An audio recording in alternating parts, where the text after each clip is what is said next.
Hello, hello, and welcome to KeyBARD. I am Tembi, and today I am so excited to be speaking with Dr. Gianni Clarkson. Sis Goldie, Michael J. Bobbitt, Samayeni, Dr. Charles 24, Rigler, Isis Clay, Nwabisa Plachi, Naila Ansari, Dan Will McCreary, Green the Second, Lynn Streeter Childress, Sam Lewis, Roy Clariana, Olubemi Rude Michael Perkovich, Levine, Farrah Lawal W. Harris, Ellington Felton, Chad Harper, Colleen Sinette, Jennings, Brown.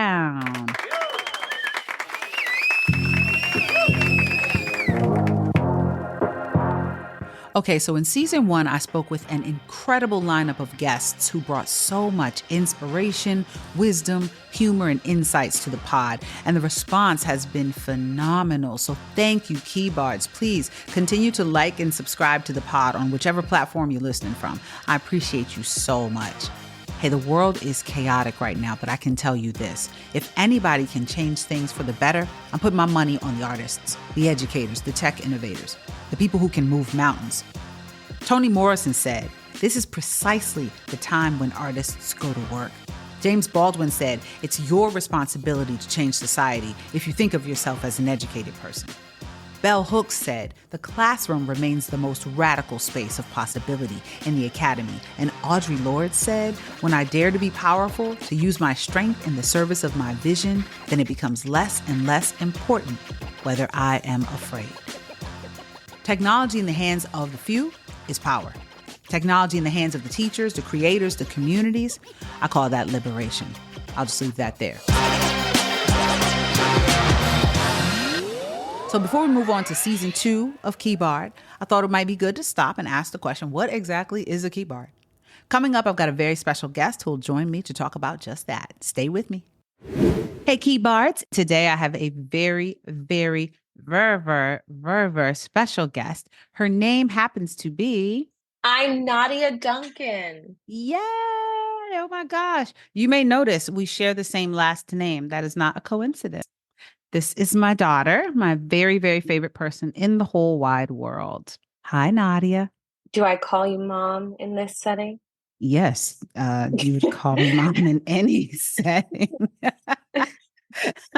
Nice try, though, Nadia. Nice try. You tried it. You're like, oh, should I be calling you by your name? No.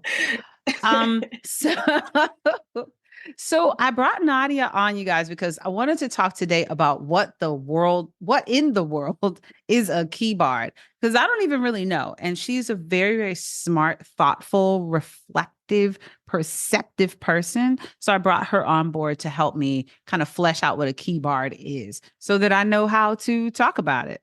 So first off, the name, I know it's corny. It's fine. Whatever. I like it because it combines tech and the arts, because like keyboard and bard, Shakespeare, the bard kind of thing, right?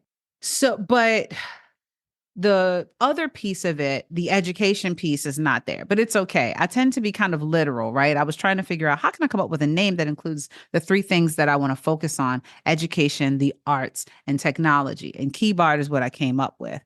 But Nadia, you asked me a question recently. You asked me, what is a KeyBARD, right? Yes, I did ask that. And I feel like it's me. I feel like it's a person who is interested in technology, education, and the arts, how those things intersect, and people who engage in those worlds. But you've heard a few of the episodes with various folks. Do you feel like they are KeyBards, or is it just me who's the KeyBARD, or the listeners? Or should I not even worry about it? I need help. Any person that you would be speaking with qualified as a KeyBARD, ergo you asked to speak with them. And that's why it's them, why them versus any other person, because they're a KeyBARD. So, my guest selection is really interesting. I try to get people who fall into at least 2 of the categories. Some of them just fall in 1, but most of them fall in 2, and some even 3. And I love that. I love to talk about those different things. It's just a reflection of the really interesting conversations that I have with people that I want to share with others and create a time capsule of sorts for posterity. A wonderful goal. Thank you. What's been beautiful to me is to see people of all colors, see the humanity of Black women and cry. You got to build collateral with these kids. They're from a different generation. My 50s is going to be like, that's the era of me rounding in it it's all. It's a hand game on a corner with sidewalk chalk, drawing pictures, and double Dutch rope sitting on the side. It takes community to develop an artist. I wanted to write the roles that I wish somebody would write for me. But I think our function is to really inspire people and try to make a more sane world. So what I tend to do is regarding guest selection, I know a lot of the people already, so I'll send them an email and ask them to join me. And in some cases, people actually hear the podcast and reach out and ask to be a guest. I have had, I must admit, a couple of people ask to, more than a couple, honestly, ask to be a guest, and I've had to turn them down, not because I didn't think that they were a good person or a good guest, but because they didn't really fit the theme. And the theme already has some squishiness to it. And I'm still shaping, you know, the personality of it. And it just didn't seem like a good fit. Mm-hmm. Like I had a vocalist who wanted to come on and talk about her background and promote her album or something. And I was just like, this isn't really that kind of podcast. Yeah, because you don't really talk to people about like, hey, here's my thing. Like it's more philosophical in nature than just promotional. Right. Like at the end, towards the end, I will say what's next for you. And if they have some project coming up next, they certainly have the opportunity to speak on it. But it's definitely towards the end of our conversation after we've already talked about their body of work, or like you said, talking more about philosophical things. There are people in their fields who have made an impact, and I want to know what they think about certain things. So it's just not that kind of thing. And I've had a few other people reaching out, wanting to clearly just promote a project or their career. And it just didn't feel like the right fit, even though the people who come on have careers that end up being spoken on and promoted. I think you're looking for people who are not early career, or who are not people whose primary goal in this moment is exposure. People who have experienced exposure. That's not what they're seeking out of this. That's a really great point. They have a lot of accomplishments in their body of work. They have some really interesting insights, and that's what I'm focused on is their body of insights, not so much, oh, okay, we need you to, because it's not like, you know, then what? How does the audience even interact with them, you know? Mm-hmm. So it's definitely more of a one to many kind of thing with people giving me feedback. They email me or send me a note from time to time giving me feedback, but it's definitely not a constant thing, which I think in the future might be interesting to have more of an interactive approach. But right now, I just know that there are all these really incredible people, and it's not like other folks don't interview them. I just think that I have a unique set of questions and a unique perspective from which to engage with them, especially because in a lot of cases I've worked with them. That's an important factor because you have that insider knowledge. Yeah, and I research them still, even if I know them well, I still will research them and develop questions that focus on their story, their background, their values, experiences. I ask them really deep questions, and I make sure that I do my due diligence out of respect and professionalism, you know? So that's really important to me. And I think that's what makes KeyBARD stand out. I mean, I've cried with one of my guests, which was so powerful. It's just, yeah, I didn't expect it.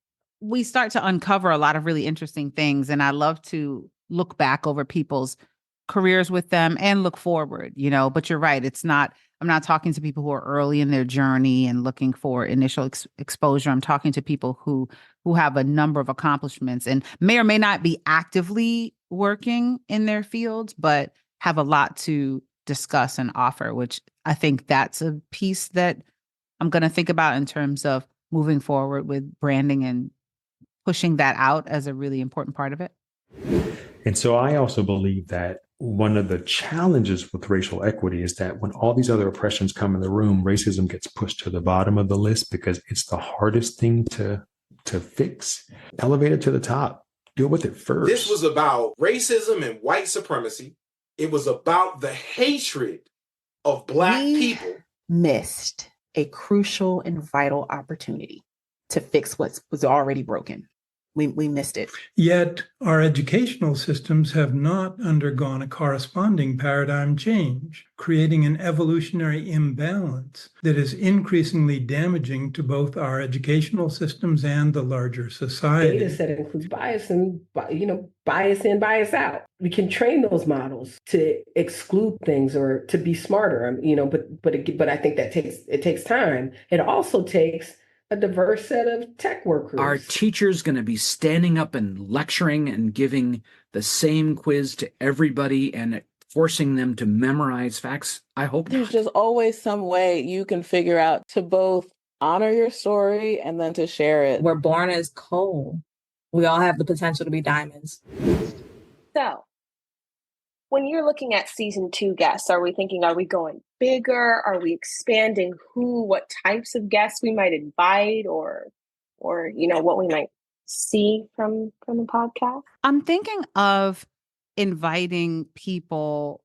I have so many people who I haven't already talked to. I have 20 episodes that are great, but there are still a lot of people who I haven't spoken to yet, who are not necessarily, I wouldn't consider them like super famous people, but they're so accomplished and they're so interesting. And I think I have this philosophy, if I may, about politics and how I think in a lot of ways we get so enamored with the personalities of national political figures, we don't realize that local political figures are really the ones who make the difference in our lives every day. And that we really need to be paying attention to both, but definitely the folks who are in our own communities, right?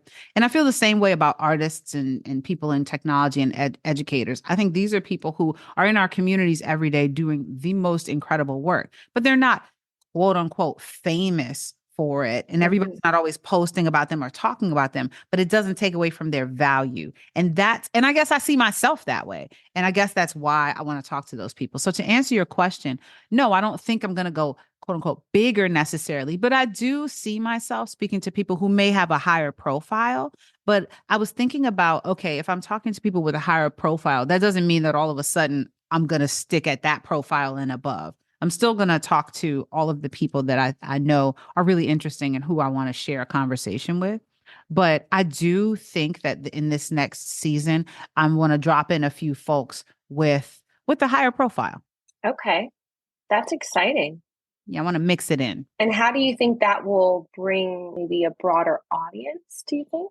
I think because of their audiences, that'll bring more folks to the podcast. I think that it also, in all of my research on podcasts, when I first started this back in April 2024, I was learning how you're really a baby when you do 60, 70, 80 podcasts. You really need to do a couple hundred to really be a real podcaster, which is incredible. A couple hundred episodes? Yes, a couple hundred episodes. Oh, okay. Yeah. So, and I've only done 20, and that's a lot. Just when you realize how many is a lot, especially because it's just me doing the editing and all the work. And I think that for me, I want to keep learning and keep working on my interviewing skills and keep working on my ability to pull people in and also do more marketing with the piece. Right. Yeah. I just love to talk at length with interesting, intelligent, thoughtful human beings who are doing things, That's what I like to do. And I feel like, okay, good. So y'all listen to it if you want to. And people do. It's funny because there's some episodes where I'm like, wow, that episode just did so well. And people just like to listen to it. You never know which ones are going to really take off with people. I mean, I feel pretty proud about season 1. I really talked to some incredible folks. I love the fact that I get to put a button on season 1, 20 great episodes with my favorite person, Nadia Duncan. And I just would love to thank you for coming on with me to talk a little bit about the KeyBARD podcast. Thank you, Nadia. Thanks for having me on the podcast. It was such an honor for me to be here. And I'm really looking forward to season 2. All right, y'all. Till next time.